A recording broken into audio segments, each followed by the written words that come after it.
na gagawin ng gobyerno ukol sa bagay na ito ay agad-agaran. Importante hong malaman kung ano ang mga naging hakbang para po kumuha ng serbisyo ng isang mamamatay tao na nagpaplano ng masamang balakin sa ating mahal na Pangulo. At gagawin po ng National Bureau of Investigation ang lahat ng mga hakbang para matuntun ang identity nito, kasama po ang pag-i-issue po ng subpoena kay Vice President Sara na humarap sa NBI para bigyan po ng kaliwanagan ang kanyang mga pananalita. Dahil po diretsuhan niyang sinabi na siya po ay kumuha na ng tao, na siya pong gagawa ng pagpatay hindi lang po sa Pangulo, kasama po ang ating First Lady at ang ating Speaker of the House. Hindi po tama pong pananalita na nanggagaling po sa napakataas na opisyalis ng ating bayan. Kailangan po agarang investigasyon at meron po tayong paraan sa batas na mag-issue ng subpoena ang National Bureau of Investigation para po paharapin ang ating Vice Presidente at magbigay linaw sa kanyang mga sinabi. Okay. Are we going to hear from the Prosecutor General? Yes, good afternoon, everyone. Well, to add to what Undersecretary Jesse Andres and Director Santiago said earlier, this is something that cannot be taken lightly. In light of the fact that the one who made those statements and made those utterances is the sitting Vice President. And the threat is directed against our Chief Executive, the wife, and the Speaker of the House. So as far as the Office of the Prosecutor General is concerned, the National Prosecution Service, we being part of the executive branch are mandated to closely work with the National Bureau of Investigation and other law enforcement agencies in making sure that whatever cases, case or cases may be filed later on are something which will be backed up and be supported by evidence. So we have been closely in coordination with the National Bureau of Investigation and with other agencies to ascertain who may be held liable. But I think the immediate threat right now, as mentioned by Undersecretary Andres, is to go after and try to track the assassin or assassins, because this is not something that you can just simply dismiss.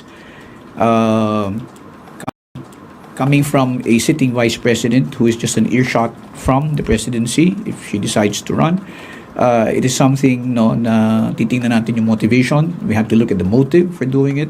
But again, we have to look at all of these in the context of all the things that are going on and cannot simply isolate the situation to the statements that were made. So we have to be very careful in going over the events leading to the statements that were pronounced or made by the Vice President.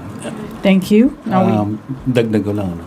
Ating pong alalahanin na kamakailan lang ay nagbigay din po ng pananalita ang ating Vice President na gusto niyang pugutan ng ulo ang ating Pangulo. Tinanggap po namin na salita yon in a metaphorical way.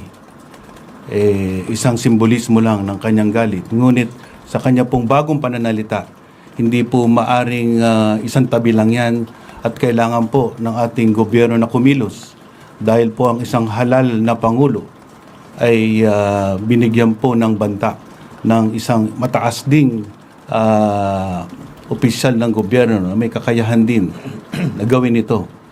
Kaya kami po, we are not leaving any stone unturned. We will take every effort to protect the President and to investigate everyone that could possibly be involved in this assassination plot of the three high-ranking officials of government.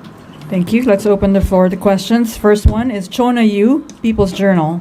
Sir, yung subpoena, na-serve na po ba ito or kailan po ito sa-serve kay Vice President Duterte? Ngayon po ay ginagawa na naman at isa-serve na agad immediately. And then also, sir, yung kaso, anong pwedeng ikaso kay Vice President Duterte doon sa kanyang mga statement? Ang Vice Presidente po ay maraming posibleng legal liabilities sa kanya pong mga nagawang pananalita at mga aksyon na ginawa kasabay nito. Hindi po namin sinasara ang pinto sa mga malalaking kaso, ngunit ayon po sa due process, kailangan pong isaganap muna namin ang kumpletong investigasyon. We have to go into every possible angle, hear testimonies, collate previous testimonies given, and do a forensic study that will fortify all possible cases. But we assure you, the full force of the law will be used in dealing with this matter. Sir NBI, sir, may lead na po ba kayo sa assassins? Kung ano yung profile maybe or background? Actually, wala pa po. Very alarming events. The government is taking action to protect our duly elected president. The premeditated plot to assassinate the president, as declared by the self-confessed mastermind, will now face legal consequences. And we are tapping our law enforcement agents to investigate on the whereabouts and the identity of this person and or persons who may be plotting against the president. With me this afternoon is the head of the National Bureau of Investigation, who has primary jurisdiction to conduct an investigation whenever a threat to the presidency is made known. And we will use all the resources of government, all law enforcement agents, to find out the identity of this assassin and the legal consequences arising out of this criminal plot will be dealt with the full force of the law. So the NBI has done an initial investigation, and maybe we can report what we have validated with respect to the authenticity of the video, which was aired in many platforms in social media, to make sure that we are giving due process and we are ascertaining that the video is indeed genuine and the utterances of the Vice President. Mr. Director Santiago, can you kindly enlighten the group? Yes, ma'am. Good afternoon po sa inyo, sir. Alam niyo po, mandato ng sa NBI ng ating batas, Republica 10867, may primary jurisdiction po ang NBI to investigate threats on the President down to the Chief Justice. So, hindi po namin to tinetake lightly when we receive the video clips nung sinabi nga ni Vice President Sara, nagkontak agad kami ng investigation. First, I directed my cybercrime unit to investigate the authenticity of that video clip. So, we found out, my investigators found out that the clip is not AI generated, it is not deepfake, it is authentic. So the next step we do is to write yung platform, happen to be na yung FB, Facebook. So we requested na preservation nung clip. So the Facebook ay kinikip na ang video clip for future reference.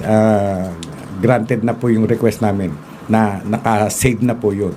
Now, ang next step namin ngayon is dinedetermine namin whatever action, say criminal or whatever action that we will take against the Vice President, especially the person na sinasabi niya na inutusan na niya para ipapatay si President Marcos, the First Lady, and the Speaker.